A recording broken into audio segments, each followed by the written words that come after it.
Hello everyone, welcome back to education Sarathi.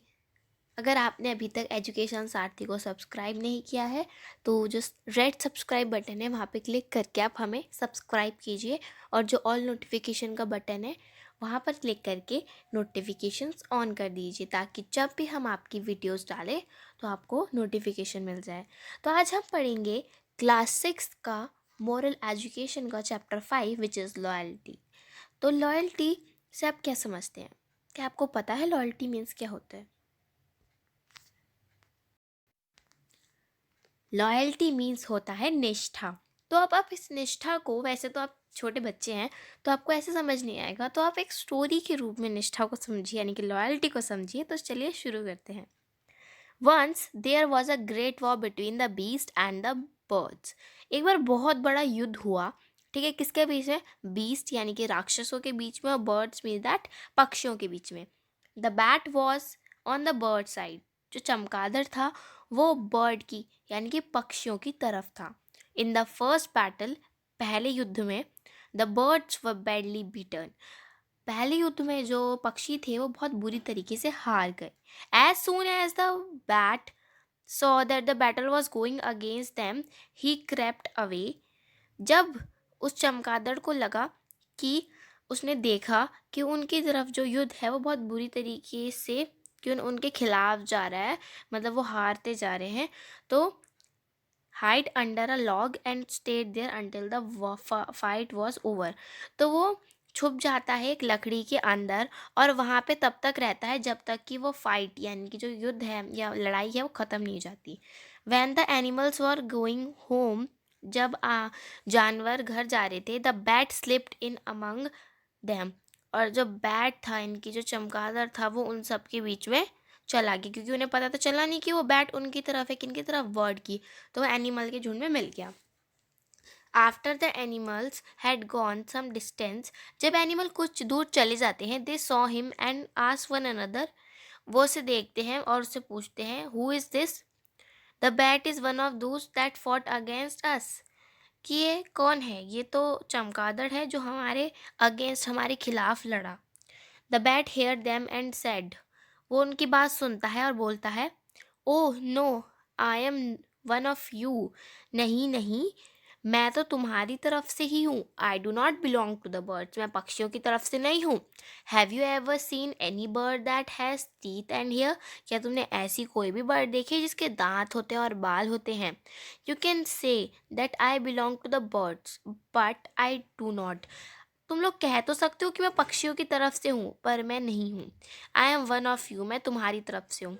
The beast did not say anything more. अब जो राक्षस थे वो कुछ नहीं बोलते इसके आगे। They let the bird stay with him. वो उस बैट को यानी कि चमगादड़ को अपने साथ रहने देते हैं।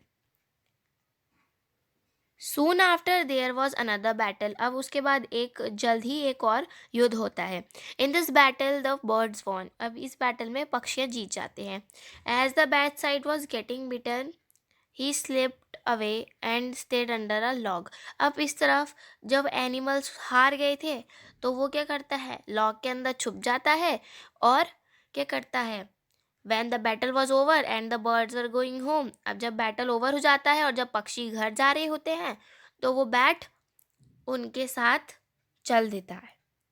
When the birds noticed him, they said, "You are our enemy. We saw you fighting against us." कि तुम हमारे बर्ड कहते हैं बैट को यानी कि चमगादड़ को, कि तुम हमारे दुश्मन हो, हमने तुम्हें देखा, तुम हमारे खिलाफ लड़ रहे थे।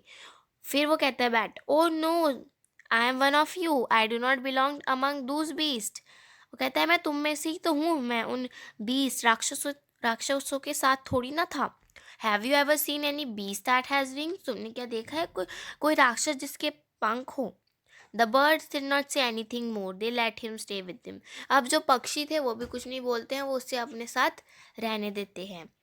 The bat went back and forth as long as the war lasted. अब जो बैट है यानी कि चमगादड़ है वो बैक चले जाता है, और फोर्थ एज लॉन्ग, अब वो उन्हीं के साथ रहता है जब तक वॉर लास्ट होता है, वास्ट वॉर रहता है। At the end of the war, अब बैटल के यानी कि युद्ध के अंत में, the birds and the beast held a council to decide what to do with the bat. तो बर्ड्स यानी कि पक्षी और बीस राक्षसों ने एक अपनी काउंसिल की यानी कि मीटिंग की।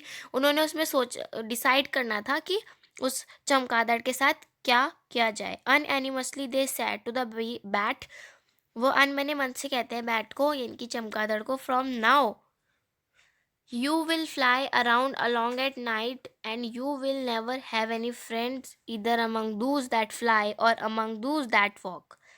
कि वो कहते हैं, मतलब बैट की एक कहानी है कि वो उन्हें कहते हैं कि तुम पूरी रात भर उड़ते रहोगे और तुम्हारे कोई दोस्त नहीं होंगे, और ना तो तुम्हारे वो दोस्त होंगे जो उड़ते हैं और ना वो तुम्हारे वो दोस्त होंगे जो चलते हैं। That will behaviour lesson for being disloyal. क्योंकि वो डिसलॉयल था, ना तो वो पक्षियों के साथ था ना वो एनिमल्स के साथ था, तो उसने डिसलॉयल्टी की, वो लॉयल्टी उसने नहीं की। लॉयल्टी मीन्स होता है निष्ठा, किसी के प्रति निष्ठा दिखाना, यानी कि समझ के होंगे आप लॉयल्टी का मीन्स क्या होता है, किसी के तरफ भरोसेमंद रहना। ठीक है, तो this was the explanation. I hope कि आप सभी को ये चैप्टर समझ आया। तो चलिए इसके क्वेश्चन आंसर्स देख लेते हैं। Question number 1, What did the bat do as the war went on?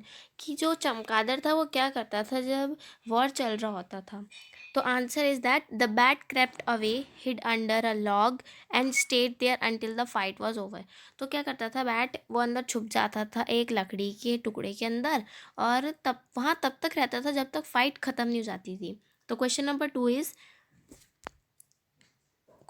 To is why did the bat say it belong to the birds. Bat ऐसा क्यों कहता है कि वो बर्ड्स की यानी कि पक्षियों की तरफ से है। Answer, the bat said that because he want to know the secrets of bird. Bat ऐसा इसलिए कहते हैं क्योंकि उसे बर्ड यानी पक्षियों के सीक्रेट जानने थे। Question number third, what was decision taken in the council. और जो काउंसिल ने डिसीजन लिया था यानी निर्णय लिया था वो क्या था। The decision was from now bat will fly around alone at night and he will never have any friends either among those that fly or among those that walk। कि उसके फ्रेंड्स कभी नहीं बनेंगे, वो हमेशा रात को उड़ता रहेगा। ठीक है, ना तो उसके पक्षी दोस्त बनेंगे ना ही animals. Question number 4, have you ever switch sides like the bat. क्या आपने भी ऐसे दो दो साइड स्विच की है बैट की तरह। ये तो आपको खुद लिखना है। ठीक है, इसमें मैं नहीं बता सकती आपका आंसर क्या होगा। वैसे तो बच्चे करते ही ऐसा, एक की बात दूसरे में जाके बता देते हैं, ऐसे ना करते हैं ना बच्चे। I am right, am I right, मेरे को पता है मैं राइट हूँ। Question number 5, what impact does fear have on one's loyalty towards another person. कि कैसा इम्पैक्ट फियर यानी कि डर कर देता है किसी की निष्ठा में किसी दूसरे के प्रति। तो बैड इम्पैक्ट करता है, बुरा प्रभाव डालता है फियर यानी कि डर। तो guys these are the solutions and explanation of this chapter 5 loyalty. मुझे लगता है आपको ये चैप्टर बहुत अच्छे से समझ आया होगा। अगर आपको क्या कहते हैं आपका चैप्टर समझ आया है तो वीडियो को लाइक कीजिए, शेयर कीजिए और चैनल एजुकेशन साथी को सब्सक्राइब कीजिए। तो मिलते हैं नेक्स्ट वीडियो में, तब तक के लिए take care and bye bye.